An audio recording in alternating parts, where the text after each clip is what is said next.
Et quand on parle de l'origine du péché, il y a certaines choses à retenir. Vous devez retenir, première chose, quand Dieu a créé le monde, en Genèse 1, il a dit tout est très bon.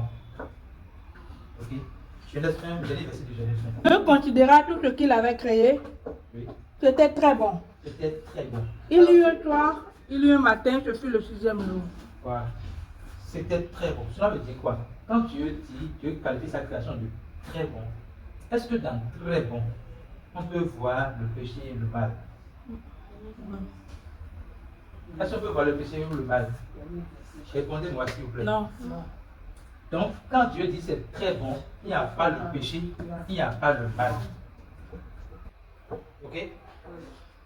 Maintenant, nous avons dit que dans Genèse 2, Dieu a donné l'instruction à Adam. Et il y a deux types d'arbres. L'arbre de la connaissance du bien et du mal et l'arbre de la vie. L'arbre de la vie se trouve au milieu du jardin. Et Dieu dit à l'homme, Adam, de ne pas consommer le fruit de l'arbre de la connaissance du bien et du mal. Et je vous ai expliqué que, en fait, si on veut faire une étude approfondie de la parole, ce n'est pas d'abord un jardin physique. Les scientifiques ont cherché à trouver le jardin là, à localiser le jardin, ne pas trouver ce jardin là. Donc ce n'est pas un jardin physique. Vous devez comprendre ça. Les deux arbres ne sont pas non plus physiques. C'était des symboles que Moïse utilisait pour expliquer le message de l'évangile en réalité.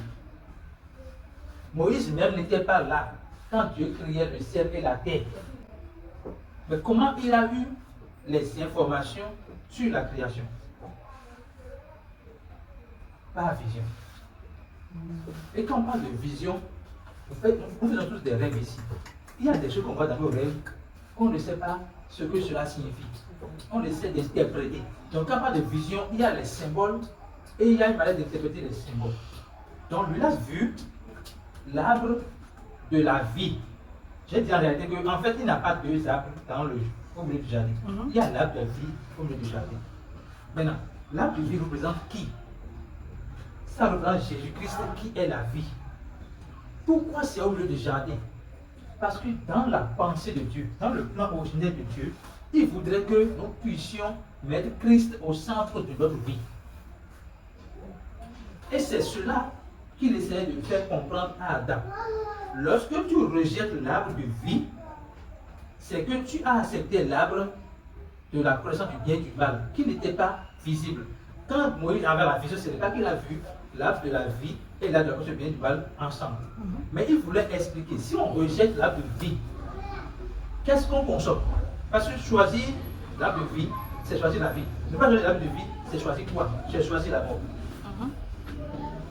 Donc l'arbre de la connaissance du bien et du mal est l'arbre, c'est pas un arbre qui existe, mais c'est pour dire, si tu n'acceptes pas l'évangile, si tu n'acceptes pas Jésus-Christ qui est la vie, c'est que tu n'as pas la vie. Est-ce que vous comprenez? Vous comprenez? Si tu n'acceptes pas l'évangile qui donne la vie, c'est que tu n'as pas la vie. Si tu n'acceptes pas Jésus-Christ qui donne la vie, c'est que tu n'as pas la vie. Mais Dieu dit à Adam, si tu consommes, si tu n'acceptes pas Jésus-Christ, c'est que tu mourras. Pourquoi il dit tu mourras? C'est pas que Dieu veut le tuer. Mais choisir la vie, c'est vivre. Ne pas choisir la vie, c'est ne pas vivre.